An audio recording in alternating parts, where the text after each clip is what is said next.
About Martha Ross today, and that she didn't learn the method to save the mother in the house that she grew up in, because she didn't learn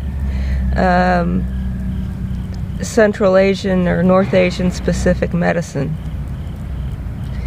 Amatoxic mushrooms have RNA inhibitors, which means that they stop cell replication. And the most salient thing about cancer is rapid cell replication.